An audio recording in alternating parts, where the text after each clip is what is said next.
Subscribe कीजिए हमारे channel को और बेल आइकन को दबाइए हमारी लेटेस्ट वीडियो सबसे पहले देखने के लिए।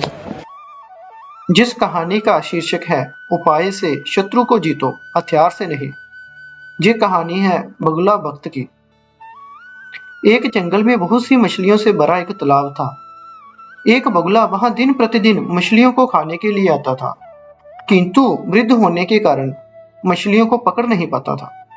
इस तरह भूख से व्याकुल हुआ वह एक दिन अपने बुढ़ापे पर रो रहा था कि एक केकड़ा उधर से आया। उसने बगुले को निरंतर आंसू बहाते देखा तो कहा, मामा, आज तुम पहले की तरह आनंद से भोजन नहीं कर रहे और आंखों में आंसू बहाते हुए बैठे हो, इसका क्या कारण है?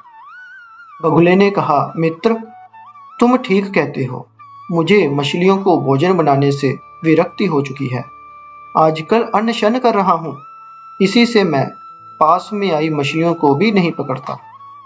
केकड़े ने ये सुनकर पूछा, मामा, इस वैराग्य का क्या कारण है? बगुला बोला, मित्र, बात यह है कि मैंने इस तालाब में जन्म लिया, बचपन से ही यहीं रहा और यहीं मेरी उम्र गुजरी है। इस तालाब और तालाब वासियों से मेरा प्रेम है, किंतु मैंने सुना है कि अब बड़ा भारी अकाल पड़ने वाला है। 12 वर्षों तक बारिश नहीं होगी।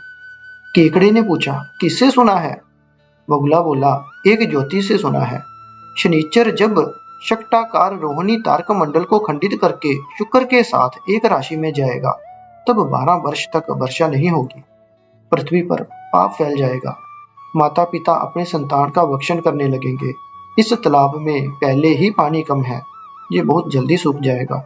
इसके सूखने पर सब मेरे बचपन के साथी, जिनके बीच मैं इतना बड़ा हुआ, वह सब मर जाएंगे। उनके वियोग दुख की कल्पना से ही मैं इतना रो रहा हूँ और इसलिए मैंने अनशन किया है। दूसरे जलाशयों से भी जलचर अपने छोटे छोटे तालाब छोड़कर बड़ी बड़ी झीलों में चले जा रहे हैं। बड़े बड़े जलचर तो स्वयं ही चले जाते हैं, छोटों के लिए ही कठिनाई है। दुर्भाग्य से इस जलाशय के जलचर बिल्कुल निश्चिंत बैठे हैं, मानो कुछ होने वाला ही नहीं है। उनके लिए मैं रो रहा हूँ, उनका वंश नाश हो जाएगा। केकड़े ने बगले के मुख से ये बात सुनकर अन्य सभी मछलियों को भावी दुर्घटना की सूचना दे दी। सूचना पाकर जलाशय के सभी जलचर, मछलियों, कछुओं आदि ने बगुले को घेर कर पूछना शुरू कर दिया, मामा, क्या किसी उपाय से हमारी रक्षा हो सकती है? बगुला बोला, जहां से थोड़ी दूर पर एक प्रचुर जल से भरा जलाशय है। वह इतना बड़ा है कि 24 वर्ष सूखा पड़ जाने पर भी वह ना सूखेगा। तुम यदि मेरी पीठ पर चढ़ जाओगे तो मैं तुम्हें वहां ले चलूंगा। ये सुनकर सभी मछलियां, कछुए और अन्य जल जीवों ने बगुले को भाई, मामा, चाचा पुकारते हुए चारों ओर से घेर लिया और चिल्लाना शुरू कर दिया कि पहले मुझे, पहले मुझे। वह दुष्ट सबको बारी बारी अपनी पीठ पर बिठाकर जलाशय से कुछ दूर ले जाता और वहां एक शिला पर उन्हें पटक पटक कर मार देता। उन्हें खाकर दूसरे दिन वह जलाशय में आ जाता और नए शिकार ले जाता। कुछ दिन बाद केकड़े ने बगुले से कहा, मामा, मेरी तुमसे पहले पहल भेंट हुई थी, फिर भी आज तक मुझे नहीं ले गए। अब प्राय सभी नए जलाशय तक पहुंच चुके हैं, आज मेरा भी उद्धार कर दो। केकड़े की बात सुनकर बगुले ने सोचा, मछलियां खाते खाते मेरा मन उब गया है। केकड़े का मांस चटनी का काम कर देगा, आज इसका ही आहार करूंगा। ये सोचकर उसने केकड़े को गर्दन पर बिठा लिया और चल दिया। केकड़े ने दूर से जब एक शिला पर मछलियों की हड्डी का पहाड़ लगा देखा तो वह समझ गया कि ये बगुला किस अभिप्राय से मछलियों को जहां लाता था। फिर भी वह असली बात को छिपाकर टिकट से बोला, मामा, वह जलाशय अब कितनी दूर रह गया है? मेरे भार से तुम काफी थक गए होगे, इसलिए पूछ रहा हूँ।